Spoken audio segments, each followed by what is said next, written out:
Vous êtes-vous déjà demandé pourquoi certaines personnes semblent avoir une vie facile, tandis que d'autres luttent sans cesse? La réponse n'est pas dans la chance, le privilège ou toute autre chose externe. La réponse se trouve dans quelque chose que l'apôtre Paul nous a enseigné il y a plus de 2000 ans et que la science moderne commence à peine à déchiffrer. Que voulait vraiment dire Paul quand il a écrit « Ne vous conformez pas au siècle présent, mais soyez transformés par le renouvellement de votre intelligence » Il nous a donné la clé de la reprogrammation mentale, un outil puissant pour changer votre réalité. Si vous êtes prêt à comprendre la véritable science derrière cela et à transformer votre vie, restez avec moi. Votre esprit est l'outil le plus puissant que vous possédez, mais il peut aussi être votre plus grande prison. Pensez grec comme à un jardin. Si vous ne plantez pas de fleurs, des mauvaises herbes pousseront d'elles-mêmes. Nos pensées, conscientes ou inconscientes, sont les graines que nous plantons. Et la plupart des graines que nous plantons sont influencées par nos croyances, nos peurs et nos expériences passées. L'ironie est que, pendant que nous cherchons la liberté dans le monde extérieur, la vraie liberté ne peut être trouvée qu'à l'intérieur de nous-mêmes. Le problème est que la plupart des gens essaient de changer leurs résultats, sans changer la cause. Ils s'efforcent d'en faire plus, d'avoir plus, d'être plus, mais continuent de vivre les mêmes circonstances. C'est comme essayer de vider un seau percé. Vous pouvez y verser de l'eau sans cesse, mais il ne se remplira jamais. Le vrai changement se produit lorsque vous réparez le trou, ou, dans ce cas, lorsque vous renouvelez votre esprit. La science derrière cela est fascinante. Nos cerveaux ne sont pas statiques, ils sont plastiques, malléables. Ils se façonnent en fonction de ce que nous pensons, de ce que nous ressentons et de ce que nous faisons. Cette capacité, appelée neuroplasticité, est la base biologique de Romains 12:2. Si votre cerveau est piégé dans un cycle de schémas négatifs, vous continuerez à manifester des résultats négatifs. La clé est que vous avez le pouvoir de briser ces cycles. Vous n'êtes pas condamné à vivre avec l'esprit que vous avez aujourd'hui.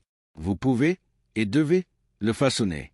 La première étape est de reconnaître le pouvoir que votre esprit a sur votre vie. La deuxième est d'accepter que vous êtes l'architecte de votre propre réalité. Pour comprendre comment changer votre esprit, nous devons plonger dans votre subconscient. Le conscient est la pointe de l'iceberg, ce que vous utilisez pour prendre des décisions logiques, résoudre des problèmes et communiquer. Mais le subconscient est le vaste océan en dessous, où résident vos croyances, vos habitudes et vos paradigmes les plus profonds. Il est responsable de 95% de vos actions quotidiennes. Pensez à tout ce que vous faites sans y penser, conduire, vous brosser les dents, et même la façon dont vous réagissez à certaines situations. Tout cela est votre subconscient qui est aux commandes. Le problème est que beaucoup de croyances dans notre subconscient sont négatives et autolimitantes. Elles ont été plantées lorsque nous étions enfants, par nos parents, nos enseignants, nos amis et la société en général. Des choses comme l'argent est difficile à gagner, le succès est pour les autres ou je ne suis pas assez bon. Ces croyances ne sont pas la vérité, ce ne sont que des programmes qui s'exécutent dans votre système. Et ils déterminent la qualité de vie que vous avez. Romains 12:2 nous dit de ne pas nous conformer à ce monde, c'est-à-dire de ne pas laisser les croyances et les schémas du monde devenir les nôtres. Le renouvellement de l'esprit est le processus de réécriture de ces programmes. C'est comme installer un nouveau logiciel sur votre ordinateur. Vous devez d'abord effacer l'ancien, ou du moins le remplacer. Le secret ici est que le subconscient ne fait pas la différence entre ce qui est réel et ce qui est imaginé.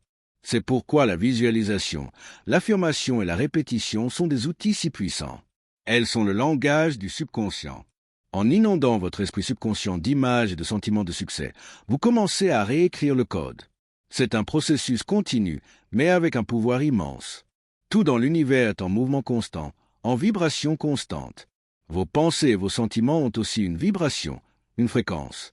Les pensées de peur, d'anxiété et de manque ont une basse fréquence. Les pensées d'amour, de gratitude et d'abondance ont une haute fréquence.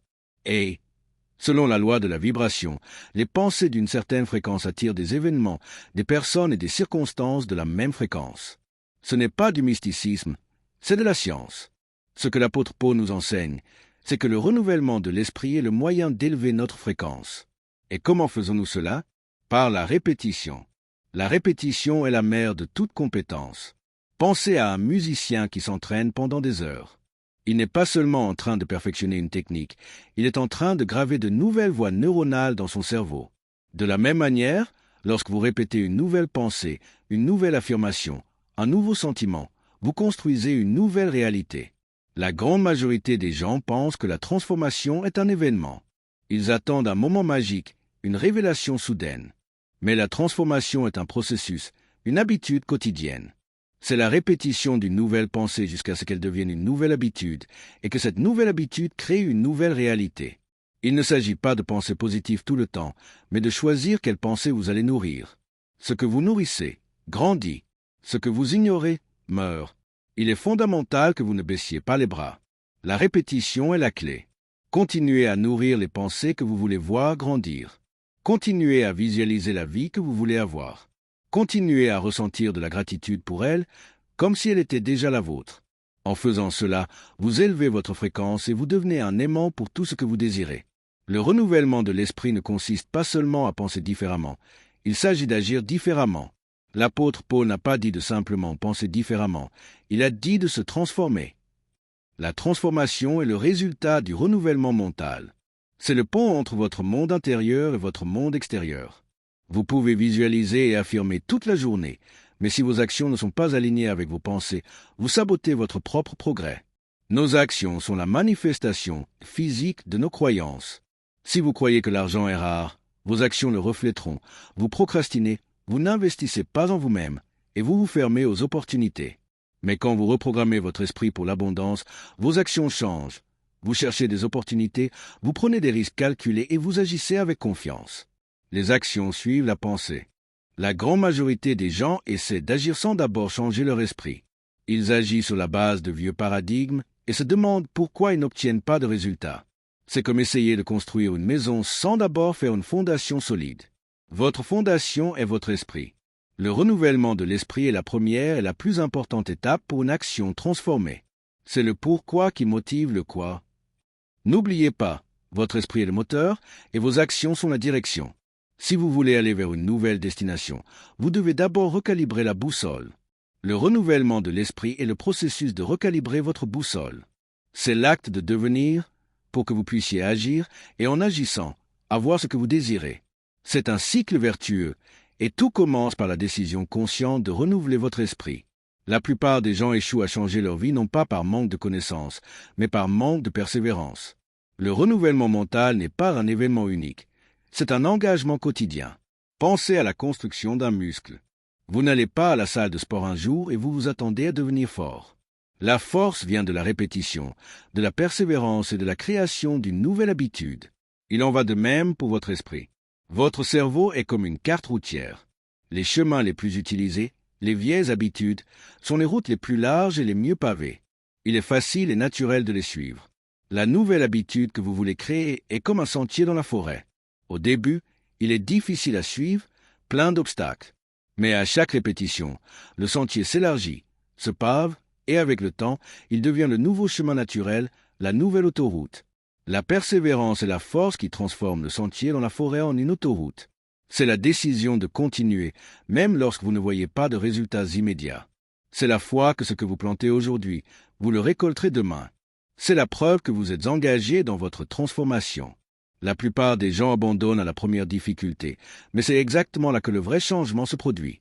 Et que nous dit Romains 12h2 ? Soyez transformés par le renouvellement de votre intelligence. Le mot transformer ici est crucial. Ce n'est pas un changement superficiel, mais une métamorphose comme celle d'une chenille en papillon. Le papillon ne ressemble en rien à la chenille. De la même manière, vous deviendrez une nouvelle version de vous-même. Mais la métamorphose demande du temps, de la persévérance et du dévouement. Vous pouvez avoir la pensée la plus puissante du monde, mais si vous n'avez pas le sentiment pour la soutenir, elle n'aura aucune force. Le sentiment est ce qui donne du pouvoir à la pensée. C'est l'émotion qui se connecte à la vibration de l'univers. Votre pensée est l'intention, mais votre sentiment est la fréquence qui attire. C'est la fusion des deux qui crée la manifestation. Beaucoup de gens essaient de penser positif, mais à l'intérieur, ils se sentent anxieux, effrayés ou désespérés. Cette dissonance entre la pensée et le sentiment annule le pouvoir de création. L'apôtre Paul le savait.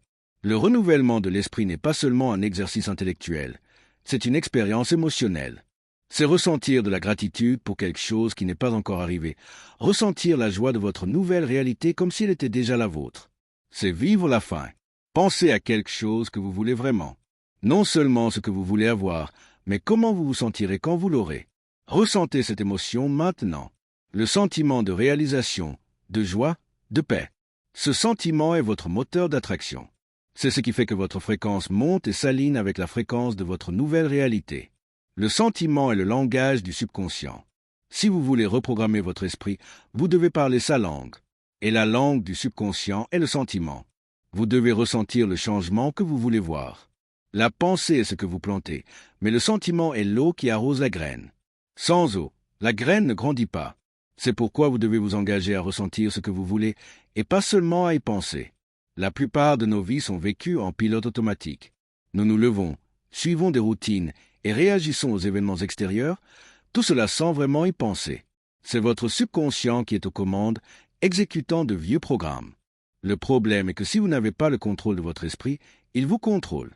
Le renouvellement de l'esprit, comme nous l'enseigne Romains 12h2, est l'acte de reprendre le contrôle. C'est l'acte de devenir l'observateur de vos propres pensées. La plupart des gens s'identifient à leurs pensées et à leurs sentiments. Ils pensent « je suis anxieux, je suis un échec, j'ai peur ».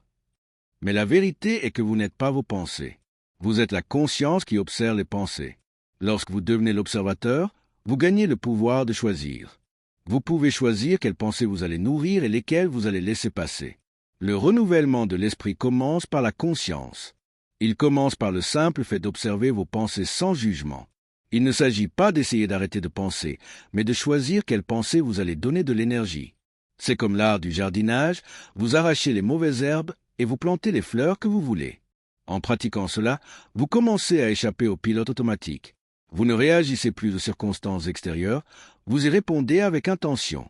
Et en faisant cela, vous commencez à façonner activement votre réalité au lieu d'être façonné par elle. Vous devenez le créateur, pas la création. C'est la différence entre être le capitaine du navire et être un passager à la dérive sur la mer. Et la décision d'être le capitaine est entre vos mains. Le renouvellement de l'esprit n'est pas une fin en soi. C'est un outil pour un but plus grand. Romains 12h2 se termine par la phrase « Pour que vous discerniez quelle est la bonne, agréable et parfaite volonté de Dieu ». La transformation de l'esprit n'est pas seulement pour votre prospérité personnelle. C'est pour que vous puissiez vivre la vie que vous avez été destiné à vivre. La vie pleine, abondante et avec un but que l'univers veut que vous ayez. La plupart des gens cherchent la richesse, la gloire, le pouvoir, et ils oublient de se chercher eux-mêmes. Ils s'efforcent d'avoir plus, et ils oublient de s'efforcer d'être plus. La vraie abondance ne se mesure pas en termes d'argent ou de biens, mais en termes de joie, de paix et de but. Et ces choses ne peuvent être trouvées que lorsque vous êtes aligné avec votre véritable essence. Le renouvellement de votre esprit est le processus de vous réaligner avec votre but. C'est l'acte d'enlever les couches de conditionnement et de croyances limitantes qui couvrent votre vrai moi. C'est l'acte de devenir qui vous êtes vraiment, et non qui le monde a dit que vous devriez être. Et quand vous faites cela, la prospérité et l'abondance viennent comme un effet secondaire, parce que vous devenez un canal pour elles. Alors, utilisez la clé de la reprogrammation mentale pour ouvrir la porte à la vie que vous avez été fait pour vivre. La vie qui est bonne, agréable et parfaite. Ne vous contentez pas de ce que vous êtes, transformez-vous en ce que vous pouvez être. Le choix vous appartient. Ce que nous avons appris aujourd'hui n'est pas une théorie, c'est un plan d'action. Romains 12h2 n'est pas seulement un passage biblique, c'est un manuel d'instruction pour la transformation. Le renouvellement de votre esprit n'est pas magique, c'est un processus, un engagement. C'est un acte d'amour pour soi-même, de foi en sa capacité et d'alignement avec son but. La clé de la reprogrammation mentale n'est pas dans quelque chose d'extérieur, mais dans quelque chose que vous avez déjà. Le pouvoir de choisir vos pensées, de ressentir vos émotions et d'agir avec intention. La transformation que vous cherchez n'est qu'à une pensée de distance.